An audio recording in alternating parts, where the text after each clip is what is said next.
A palestra de hoje à noite é Língua e Literatura de Expressão Portuguesa, Identidades e Encontros. O palestrante é o nosso convidado Godofredo de Oliveira Neto, membro da Academia Brasileira de Letras. Este evento é uma parceria da nossa ASL com a Secretaria de Turismo, Esporte e Cultura, por meio da Fundação de Cultura de Mato Grosso do Sul. Além da palestra, o chá acadêmico de hoje contará com ações conjuntas com a Universidade Federal de Mato Grosso do Sul, que hoje apresentará o grupo Opus Vivari, que é composto por Evandro Dotto, Bianca Danzi e Mara Brandão.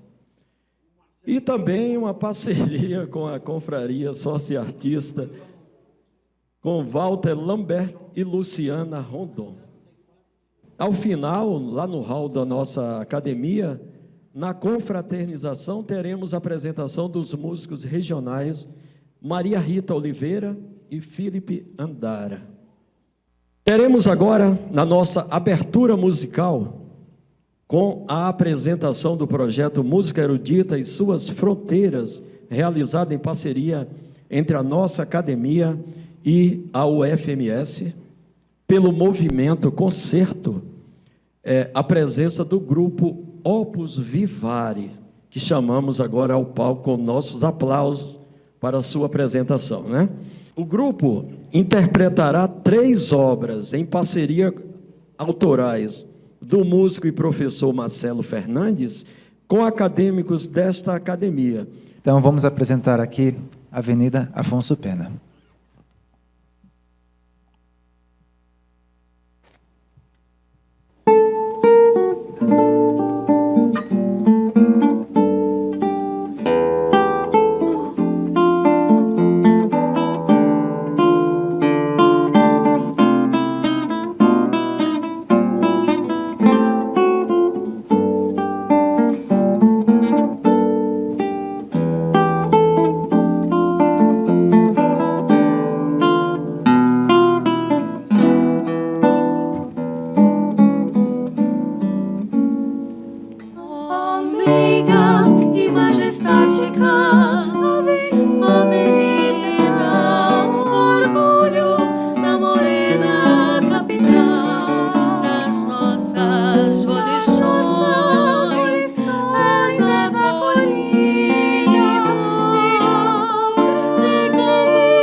Boa noite.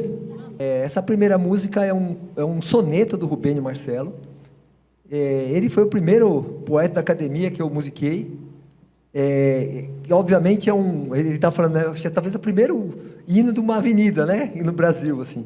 Mas a gente tem outros trabalhos juntos, são 4 fados que realmente foram cantados por cantores em Portugal, fizemos concertos. Esse ano tive a oportunidade também de fazer 3 pequenas turnês na Europa com obras nossas. Mas eu amo essa academia. E eu já tinha feito sobre o texto da Raquel Naveira 2 canções. E aí eu queria fazer sobre o texto do Henrique, porque quando ele lançou o livro, eu achei aquilo tudo muito, como é que eu vou falar para vocês? Muito enigmático. O Henrique sempre foi para mim muito enigmático, assim, uma profundidade diferente, bem humorada, meio cáustica, né? Eu queria agradecer o Evandro, agradecer Bianca, agradecer Mara Brandão, porque se dispõe, né? É um trabalho porque uma coisa é você cantar um Vila Lobos, que todo mundo já ouviu, a Baquena 5, é lindo. A outra coisa é você pegar uma partitura que nunca ninguém fez, o que o Marcelo quis dizer, e depois, né? Então é um trabalho, realmente, esse trabalho de estreia de uma obra de música clássica em Mato Grosso do Sul, eu acho um trabalho louvável. Eu agradeço ao Henrique pela oportunidade, a academia apoiou, a Mara veio lá de São Gabriel do Oeste. Então, assim, ensaios dificultosos aí, mas deu certo. Então, eu queria dizer para vocês, a primeira peça que eles vão fazer é um samba, né? Poema no Mundo. Mas eu peço para vocês perdoarem a harmonia, que é bem ousada, é muito difícil para eles, e é uma estreia. Então, já de antemão, sabe por quê? Porque é diferente, tá? Obrigado pela oportunidade e espero que vocês curtam.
E chegamos ao momento da nossa palestra da noite, com o ocupante da cadeira 35 da Academia Brasileira de Letras, Godofredo de Oliveira Neto. Chamamos agora ao palco nosso palestrante, com nossos aplausos, Godofredo de Oliveira Neto, juntamente com o presidente da Academia Sul-Mato-Grossense de Letras, Henrique de Medeiros. Boa noite, uma alegria para a gente estar finalizando um projeto que teve início em março. A gente atravessou o ano trazendo importantes pessoas aqui da cultura brasileira com a gente, aqui no nosso estado, e só fortalecendo a questão de buscar uma integração entre a educação, entre a cultura, entre o que pode ser feito para a gente poder contribuir com a Academia Sul-Mato-Grossense de Letras para a cultura do estado, né? Eu gostaria de pedir que o Edu Mendes, secretário, presidente da Fundação de Cultura de Mato Grosso do Sul, por favor, subisse aqui, tenha a gentileza de nos acompanhar, porque esse projeto ele tem a importância que tem e a gente consegue realizá-lo em função da visão que a Secretaria de Cultura do Estado e a Fundação de Cultura do Estado tiveram no sentido de olhar pela literatura. Henrique, eu acho que é um grande prazer, uma honra para a Fundação de Cultura, através da CETESC, né, do nosso secretário Marcelo Miranda, do governador Eduardo Riedel, a gente poder participar desse projeto. Eu digo honra porque visitava aqui a academia em 23 e vi esse projeto maravilhoso juntamente com o Marcelo, a gente se apaixonou de cara por ele, sabendo da sua importância. Eu acho que a gente pode articular até muito mais enquanto governo do Estado, trazendo as universidades, porque a cada encontro a gente aprende alguma coisa nova, a gente sai daqui mais leve, mais feliz, né? Seja com a parte musical, seja com a parte das artes visuais, mas principalmente pelas palestras. E que possamos fazer mais ações juntas, parabenizar a todos vocês, os confrades que tocam isso aqui com muita dedicação, com muita vontade. Então, é um prazer e um privilégio poder apoiar esse projeto. Obrigado, Henrique. Nossos aplausos para a Fundação, para a Secretaria. Agradecer também à Confraria Associatista, tanto o Fernando Agnoni, o Walter Lambert, que foram muito responsáveis também por todo esse projeto.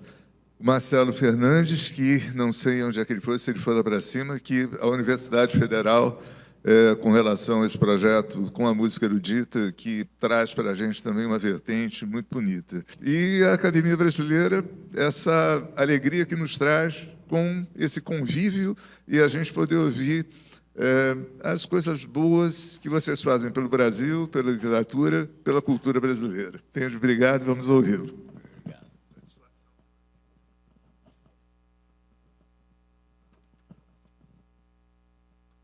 Boa noite a todas as pessoas presentes, uma alegria, uma honra também estar aqui, também representando a Academia Brasileira de Letras e saudar essa extremamente útil parceria entre as academias, coordenada aqui pelo meu amigo Henrique, Academias Nacionais.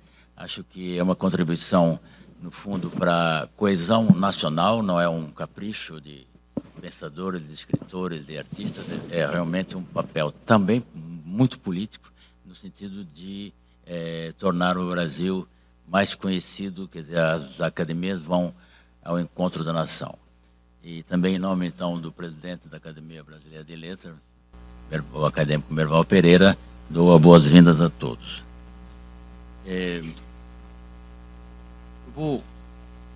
Traz sempre escrito, é um vício de professor, porque tá dando para falar? Tá baixinho? Tá baixinho, né? Vou tentar falar mais. Arraste um pouco no lado, tá? Povo amável e sem cobiça, e tem a fala mais suave do mundo, mansa e sempre risonha. Essa visão paradisíaca teve a Cristóvão Colombo na Foz do Orinoco. A carta de Pero Vaz de Caminha, alguns anos depois, inédita até 1817 e identificada em 1773, insiste na inocência do gentil. Abro aspas, assim, Senhor, a inocência dessa gente é tal, não faz o menor caso de encobrir as suas vergonhas, que a de Adão não seria maior. Então, é nesse ambiente de vergonhas expostas, voyeurismo e língua sem culpa, que começa a aventura idiomática ibérica nas Índias Ocidentais. Sem entrar na ânima das ideias aristotélicas sobre contingência e acaso, e tentar com filosofia entender a verdade a respeito do achamento do Brasil, o fato é que a imposição gradativa da língua portuguesa nas terras de Santa Cruz, com momentos dramáticos, é bem verdade, ameaçadores do seu futuro naquelas terras, e que sorte dela ganhou a mãozinha amiga do Marquês de Pombal, que de mãozinha amiga para a língua portuguesa, né? Para o tupi-guarani, essa língua geral de amplo uso no Brasil até a certa época, foi um murro na cara, no fundo. Né? Com a expulsão dos jesuítas do Brasil em 1760, a imposição da língua portuguesa, dizia eu, na única das ex-colônias de Portugal em que a língua de Camões é o idioma comum de quase a totalidade da população e conseguiu forjar uma nação que, embora até hoje não consiga encontrar um nível mínimo de justiça social e educação elementar, já de há muito não duvida da língua portuguesa como instrumento de cognição e afirmação da identidade nacional, como instrumento de fixação dos valores e das referências nacionais. Mas essa língua brasileira sai fortalecida se ela incluir todas as variedades do português praticado no Brasil. As manifestações remanescentes de línguas africanas, o entendimento de que a nação brasileira não possui uma única língua, como as 300 línguas indígenas de 350 etnias faladas no Brasil, se incluirmos também as línguas de imigração e o português brasileiro das fronteiras. Li hoje que uma cidade do Rio Grande do Sul instituiu, votou na Câmara Municipal o polonês como segunda língua oficial, a língua portuguesa e o polonês. Essa é a nação brasileira, o mosaico brasileiro. A língua portuguesa do Brasil, chamado português brasileiro, paira dentro desse mosaico. Linguistas importantes vão até aventar a hipótese de que essa derivação do português do Brasil levará à criação ou solidificação de uma língua diferente da língua portuguesa conhecida nas gramáticas. Aí, uma questão entre língua e discurso, sou suriano, que merece saber da reflexão, mas eu acho que não cabe aqui fazer essa famosa dicotomia entre língua e discurso, em francês, langue et parole, do pensador suíço, né? As diferenças se dão no que se chama discurso, em francês era a parole, e não nas regras, né, na língua. Então, essas, na verdade, são variações do tipo, você tem parada de ônibus no Brasil, você tem paragem em Portugal, você tem canadense no Brasil, canadiano em Portugal, mas, enfim, são conhecidas, são apenas variações na parola. É bem verdade que somente nas décadas de 20 e 30 do século XX, escritores brasileiros têm trechos extraídos de suas obras incluídos em estudos gramaticais, notadamente nos trabalhos de João Ribeiro e de Souza da Silveira. Isso é muito interessante, porque só nos anos 20, que é 1920, é que escritores brasileiros vinham abonar fatos gramaticais nas gramáticas da língua portuguesa, e notadamente Machado de Assis. Mas, mesmo assim, foi visto como extrema curiosidade e indagações se valia a pena citar um autor brasileiro para abonar fatos gramaticais da língua portuguesa. Que é surpreendente. Em 1920 você já tinha, imagina, tudo que você tinha, todo o romantismo, os Alencar e tudo, mas não entravam por conta dessa questão de língua, de quem é o dono da língua. No entanto, então, propostas linguísticas, apesar disso tudo, dos românticos com José de Alencar e Gonçalves Dias à frente, assentadas nas propostas do romantismo francês, ao infringirem politicamente certos usos gramaticais da variante europeia da língua portuguesa, já haviam realçado, dado corpo, forma, identidade e alma à noção de variação linguística. Obviamente, não qualificado cientificamente com essa conceituação, é bom que se diga. À sombra de que se tornava viável a construção de uma identidade nacional. Ampliavam-se, então, os limites socioculturais e políticos do Ocidente, essenciais para a solidificação da Revolução Industrial. No vão do escoamento dos produtos, as ciências e as artes alternavam o papel de coadjuvantes do processo econômico e puxadores do crescimento da riqueza numa imbricação de papéis inevitável e inexorável na marcha da civilização e na construção do saber humano. Para o alargamento do universo cultural, com o consentido encontro com o outro, pus aqui entre aspas, alteridade intrínseca à segunda metade do século XVIII e consolidada nos ideais da Revolução Francesa, tudo isso veio contribuir decisivamente à literatura. A consequente consideração da dicotomia língua escrita, língua falada no século a seguir, lembremos-nos da diatribe de Victor Hugo a respeito da hierarquia das palavras, né? Foi o molho de pimenta malagueta que faltava. Parte da intelectualidade do Rio de Janeiro se dava conta, então, que a língua portuguesa não era propriedade dos portugueses, mas também dos brasileiros. Tal situação, por certo, não encontrava unanimidade. Uma célebre polêmica foi travada entre José de Alencar e Joaquim Nabuco, conhecida na história das letras brasileiras como a polêmica Alencar-Nabuco. O Nabuco chegava a dizer que o José de Alencar devia voltar aos bancos escolares para aprender a escrever. eram questões praticamente de regência, mas, enfim, algumas características gramaticais do português do Brasil, isso tudo muito timidamente. Os romances editorados nessa época no Brasil continham algumas construções gramaticais peculiares ao português falado no país. Existem algumas teses sobre a sintaxe alencariana em várias universidades brasileiras. Mas as obras impressas em Portugal e na França, na mesma época e depois, sofreram correções de revisores portugueses. Desses romances publicados no exterior estão, por exemplo, obras do mais importante homem de letras brasileiro da virada do século XIX para o XX e considerado o maior escritor da literatura brasileira, Machado de Assis. Só bem mais tarde, já caminhando para o terceiro quartel do século XX, os gramáticos brasileiros, filósofos e estudiosos do idioma, iriam realmente se render à evidência de que a língua portuguesa recobria igualmente um universo de pensamento nas ex-colônias portuguesas da África.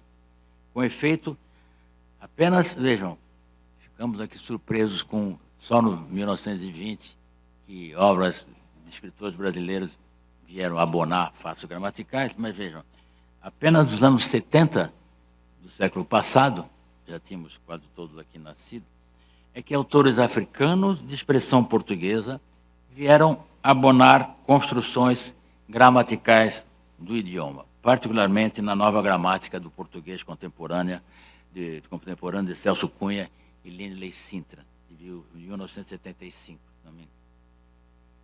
Ao cenário romântico, com a adocicada aproximação com a oralidade do autor de O Guarani e de Iracema, exigida pela assimilação de outras camadas sociais no universo nacional e político, o escravizado, no entanto, continuava fora e a abolição da escravatura só se dará em 88, como todos sabemos.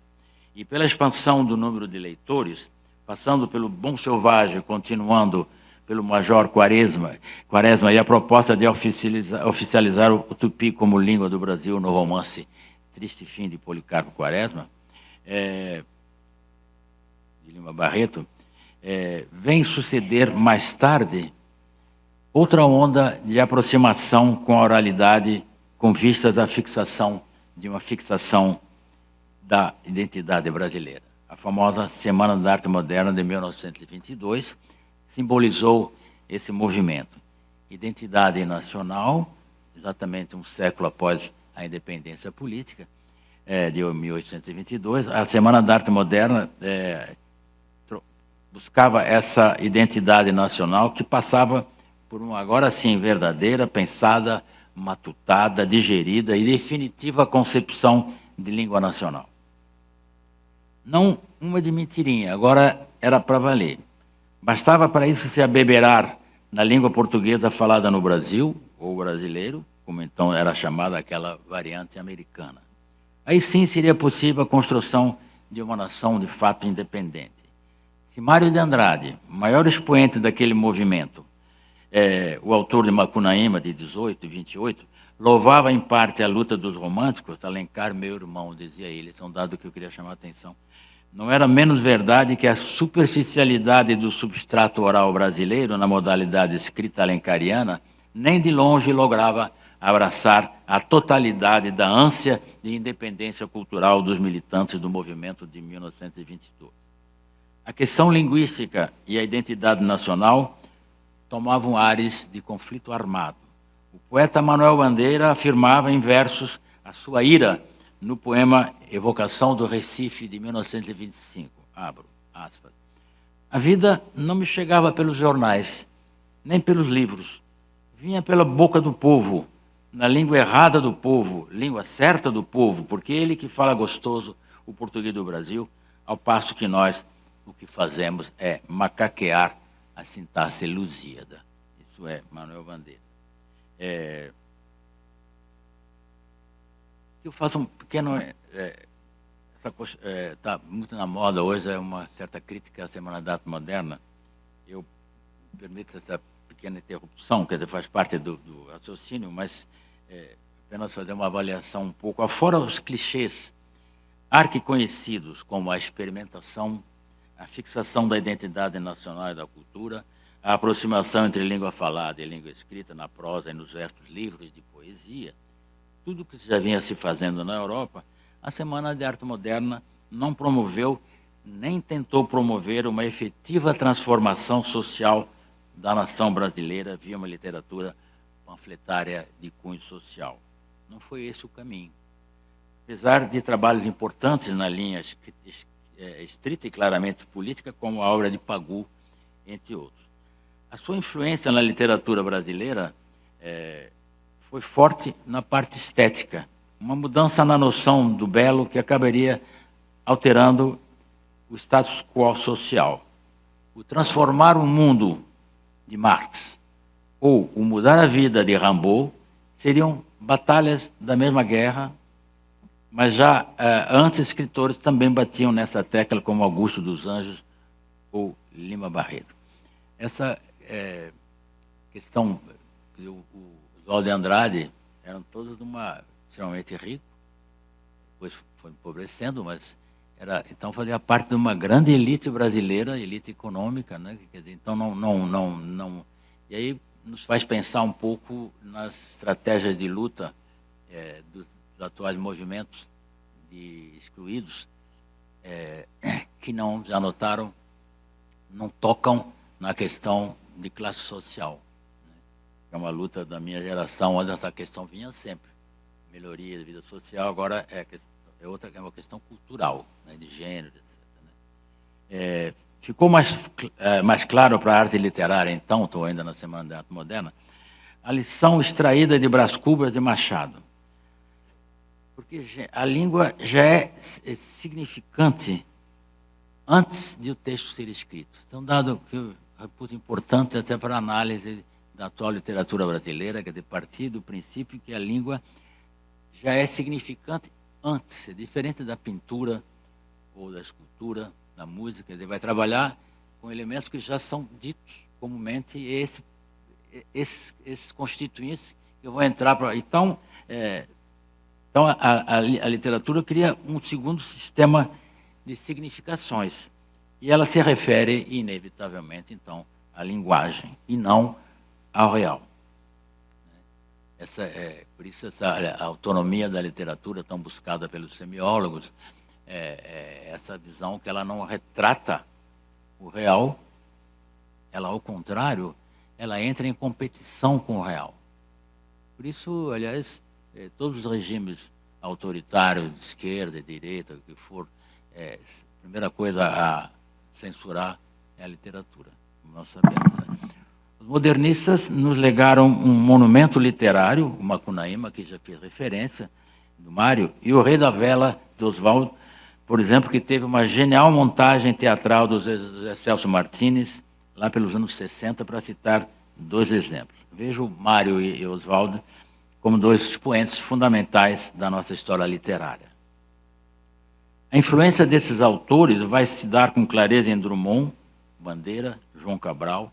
Clarice também reivindica a influência modernista, sem falar da Tropicália e do movimento concretista, experimentado no início também por Bandeira.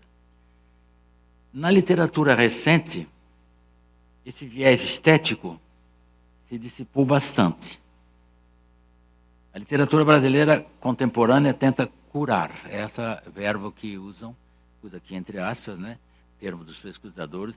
A literatura brasileira contemporânea tenta curar a injusta estrutura social do Brasil, como se vê na literatura afro-brasileira, indígena, de autoria feminina ou LGBT. Em relação à língua portuguesa, que me referi acima, a influência da língua da internet também deve ser considerada na literatura contemporânea.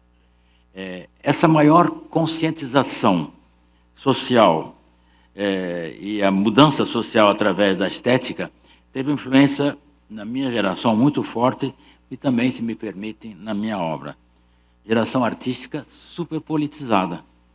O texto não pode fugir de sua relação com o mundo. A criação artística é também prática social e produção ideológica. Tento construir nos meus romances um equilíbrio entre modelo estetizante, quer dizer, um predomínio da estética, e com forte preocupação conteudística. De um lado saiu A Ficcionista, Menino Oculto, O Desenho Extraviado de Hieronymus Bosch, e do outro, Bruxo Contestado, Marcelino e Amores Exilados. Mas nos dois casos busco a primazia da linguagem, senão me parece que não é literatura. Por conta dessa constituição de escrever com algo que já é significante antes, é óbvio que a relação, como disse há pouco, vai se dar em relação à linguagem. A semana, então, cujos atores e atrizes principais vinham da classe alta paulistana no geral, continuou a preocupação dos românticos de uma certa maneira, José de Alencar à frente. Digo de uma certa maneira porque Mário de Andrade, eu falei há pouquinho, chamou José de Alencar de Alencar meu irmão. Em um artigo no jornal no Estado de São Paulo, eu acho que 20 anos, 42. Os românticos que teriam visto como conservadores na língua, né?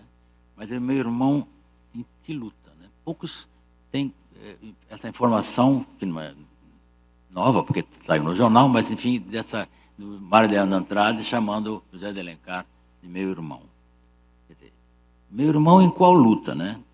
A da fixação da nacionalidade, mas também ao tratar da língua portuguesa do Brasil. Alencar, imitando os românticos franceses como Victor Hugo, transpôs... Está dando uma... Baixa ainda?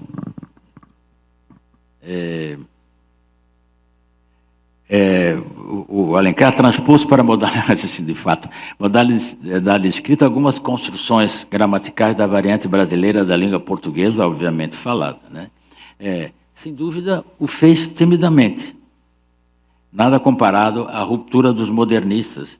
Lembremos que Mário de Andrade iniciou a elaboração do que ele denominou gramatiquinha da fala brasileira, assim, com esse diminutivo, né? Projeto, aliás, interrompido. O instinto de nacionalidade do Machado, mais para trás, entrou na roda, imagina-se, né? Mas agora o mote era ruptura e independência cultural, exatamente um século após a independência. Essa gramatiquinha do Mário de Andrade, que seria usada, então, em toda a universidade brasileira, né, nas aulas de português, ela não aconteceu. Por conta dessa diferença teórica, as diferenças vão se dar sempre no uso. Aí você pensa, não, mas vamos chegar aqui a uma coisa, os homens, né? Singular nos homens. Mas o artigo está no plural. Ou então as duas construções verbais do tempos, eu vou, tu vai, nós vai, eles vai. Bom, isso é uma influência de alguma maneira de uma língua provavelmente africana, etc. Mas o pronome garante quem está falando, nós vai, eles vai. Então é apenas um relaxamento articulatório, né? Mas não há uma diferença profunda da estrutura da língua.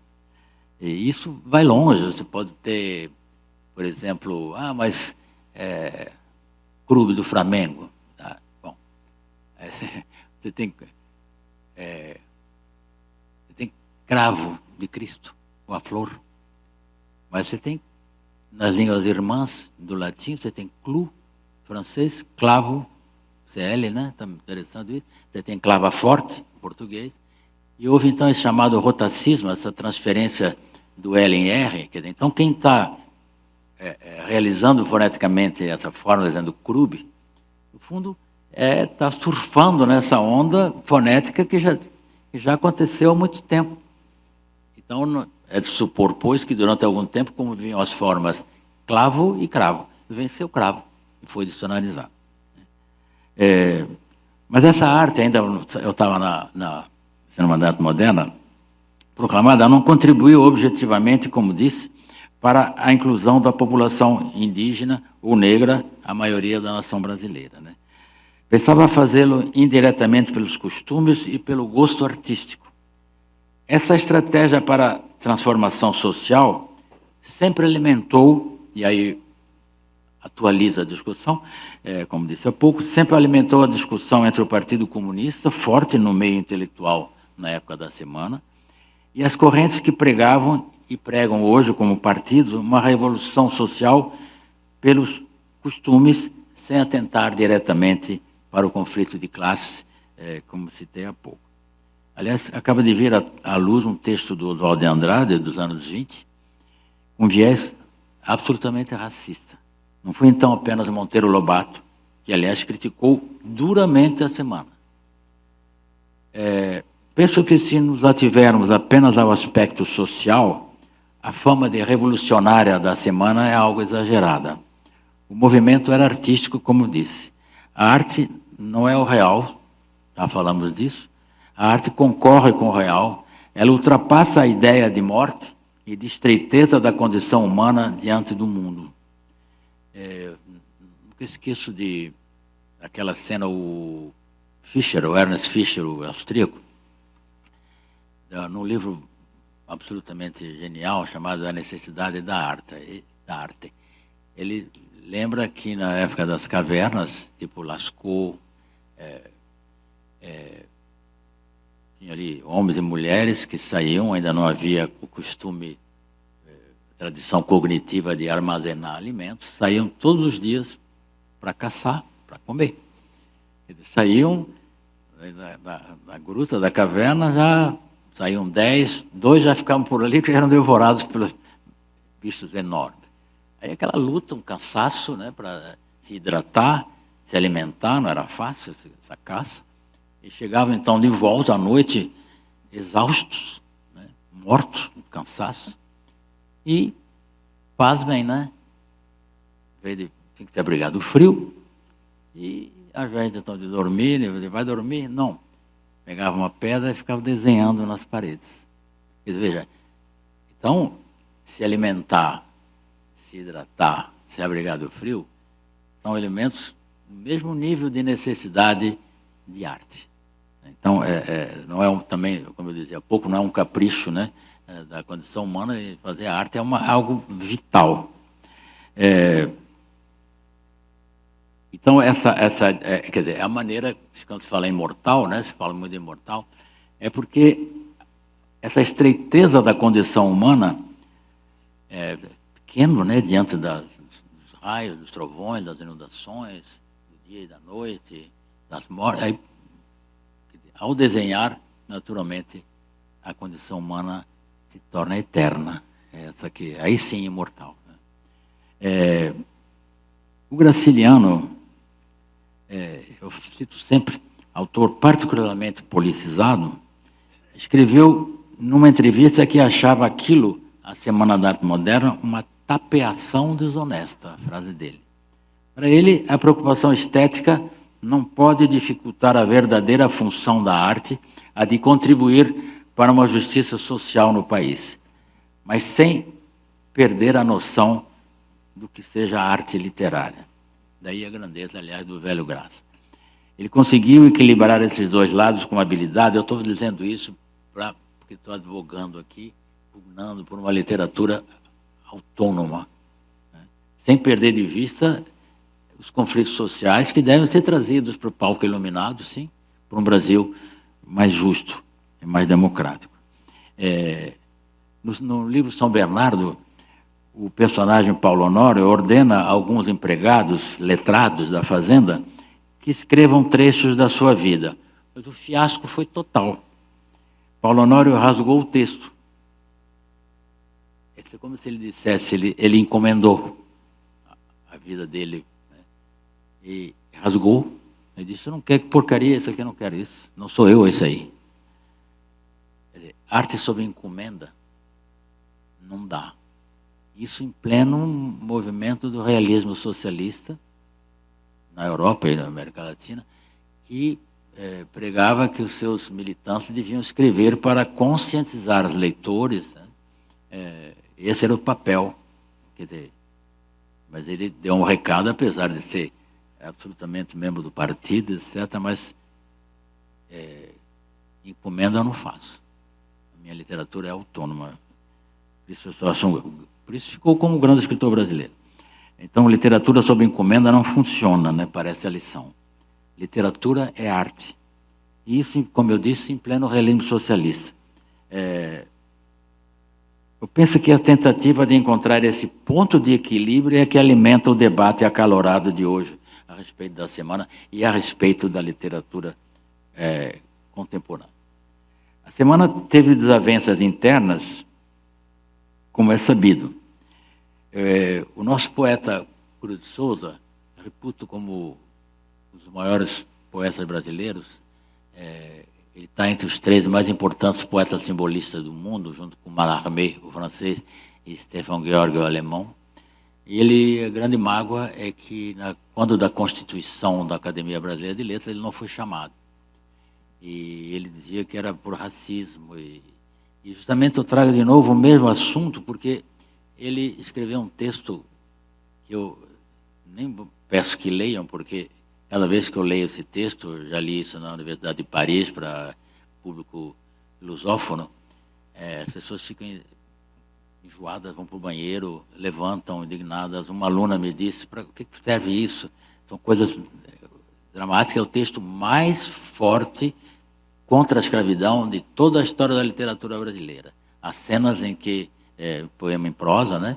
É um senhor de escravizados, à beira da morte, no leito de morte, que faz uma análise do que ele fez. Claro que ele vai achar que ele agiu corretamente, e diz assim, por exemplo, não, aquele negro, que eu arranquei os olhos com uma faca enferrujada, mas eu acho que merecia, é tudo assim. Né? Então, você vê como é que... E o Cruz de Souza não é chamado, quer dizer... Aí você pensa, bom, mas muito recentemente é que o movimento negro está fazendo concessões, se me permite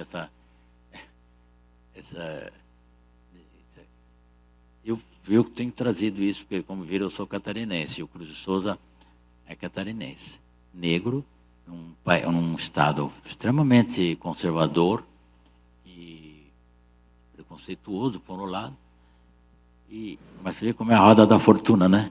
Mas o Cruz de Souza é o mais importante autor catarinense que tem na praça principal da cidade, é ele que é homenageado.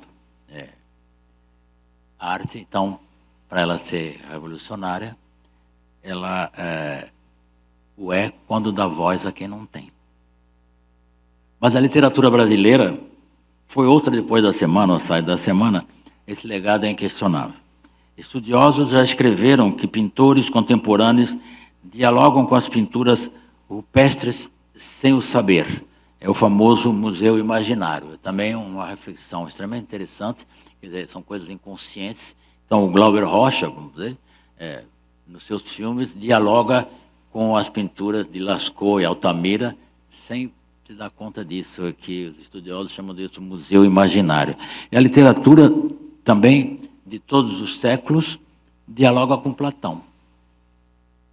É chamado da Biblioteca Universal. Também os nossos autores, nós todos aqui, escrevemos, não sabemos que, no fundo, Platão está por trás, né? Essa famosa Biblioteca Universal, sem que a gente tenha consciência.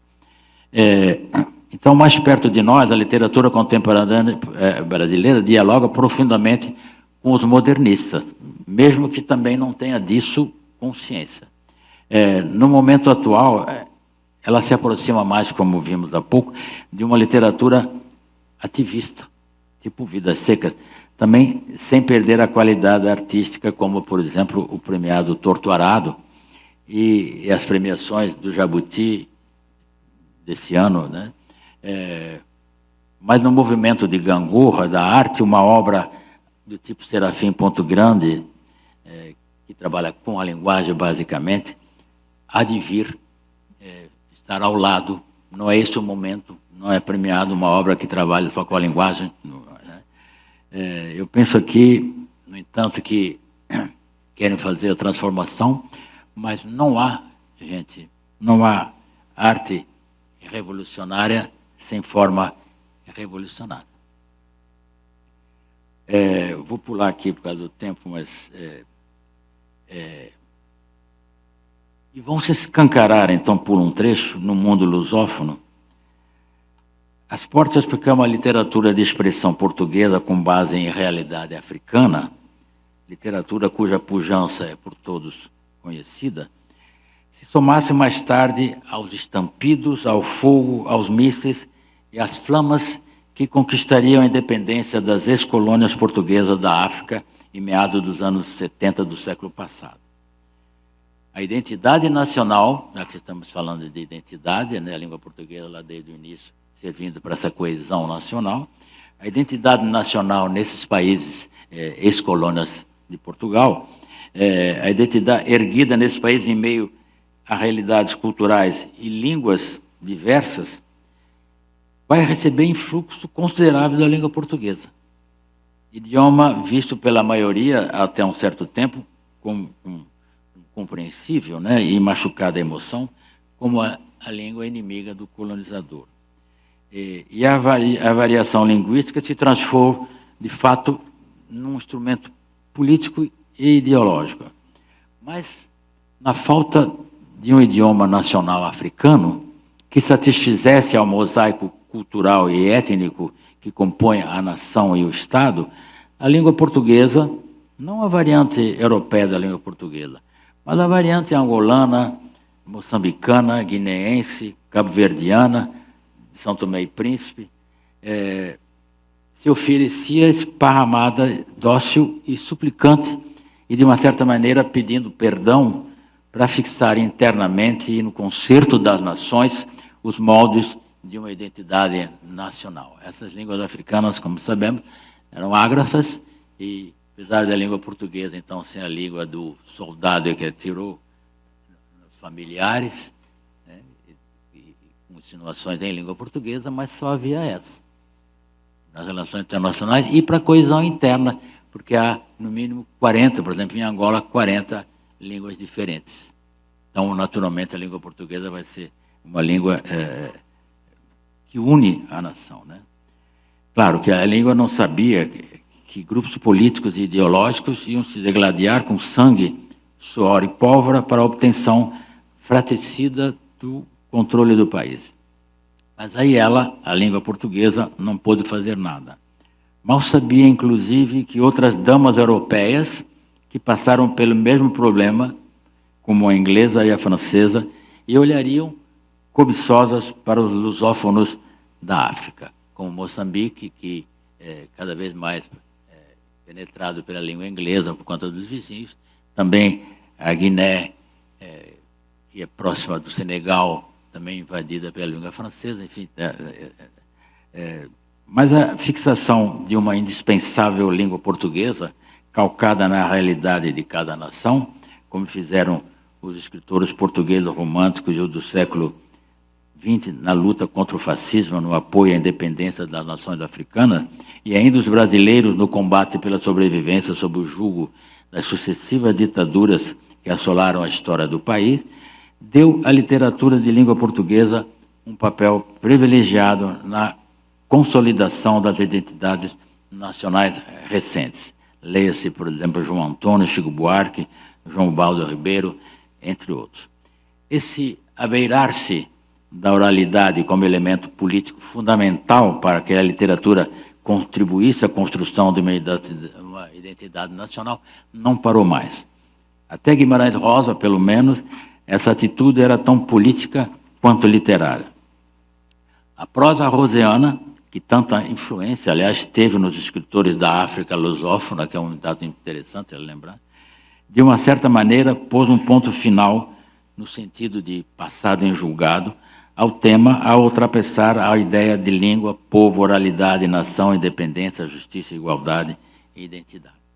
Em Grande Sertão Veredas, de 56, ressalta-se que da mesma terra nasce a mandioca mansa, que se come, e a mandioca brava, que mata. É o início do livro do Guimarães Rosa, né, que é o sertanejo, que explica ao homem da cidade que ali, no Grande Sertão Veredas, né, que até a terra das duas coisas, como um pouco mais para frente, como Deus e o diabo estão dentro da gente.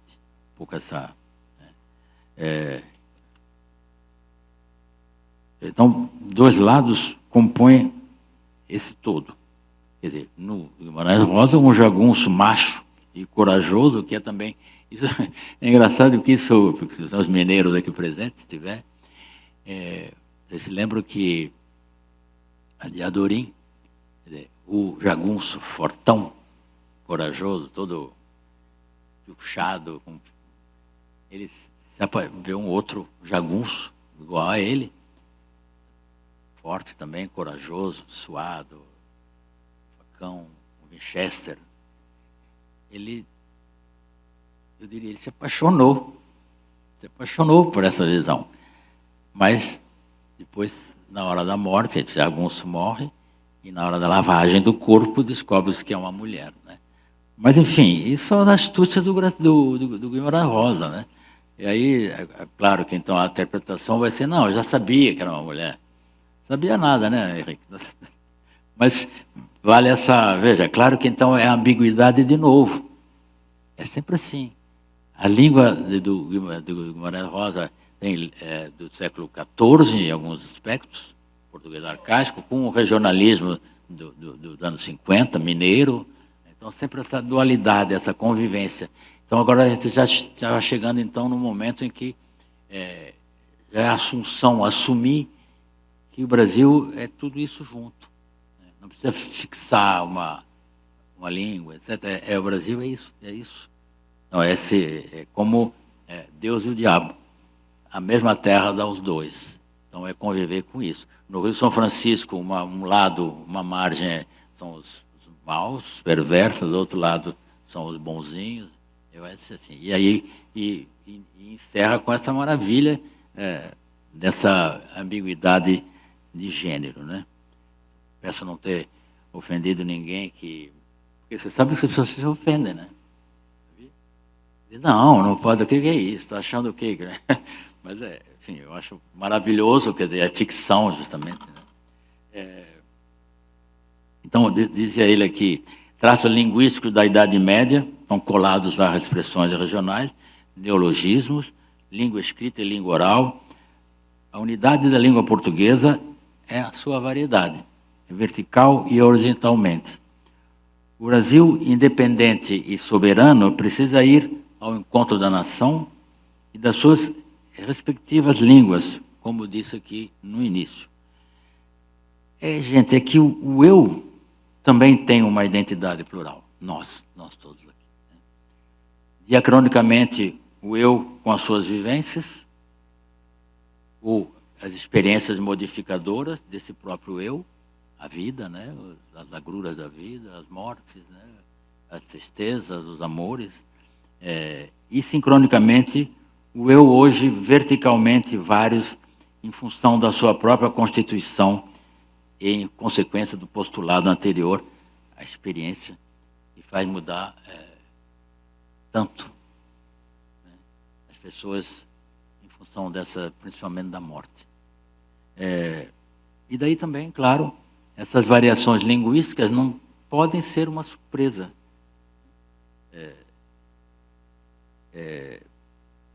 O Benjamin, um grande pensador alemão, já disse que para traduzir a Ilíada para o alemão, não se deve germanizar o grego, mas helenizar o alemão. Finalmente, cabe sublinhar que, tal propuséramos no título dessa comunicação, foi feita uma abordagem a partir do cenário brasileiro, né, evitando-se entrar em detalhes, talvez, da outra literatura em respeito aos especialistas presentes, mas os nossos comentários visam contribuir para um entendimento bem maior que o simples cenário brasileiro, no fundo. Né?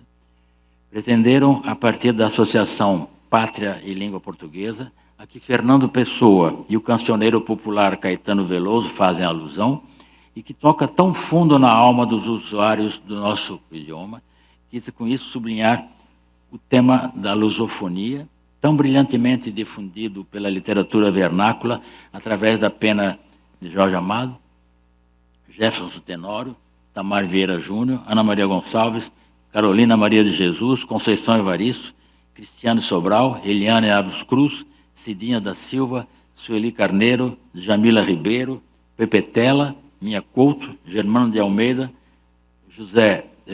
isso tudo eu fui pensando há pouco em alguns nomes, eu esqueci, vou botar mais um. Saramago, nosso primeiro prêmio Nobel. E uma homenagem também às africanas, Jamila Pereira de Almeida, Paulina Chiziane, Dina Salustio, Yara Monteiro, entre várias e várias outras de altíssima qualidade literária. Essa é a língua portuguesa, essa é a lusofonia, essa é a nossa nação, essas são as nossas diferenças, essa é a nossa variação linguística, esse é o nosso mosaico, esse é o nosso país que pede paz, que pede progresso, que pede coerência e que pede tolerância. Obrigado.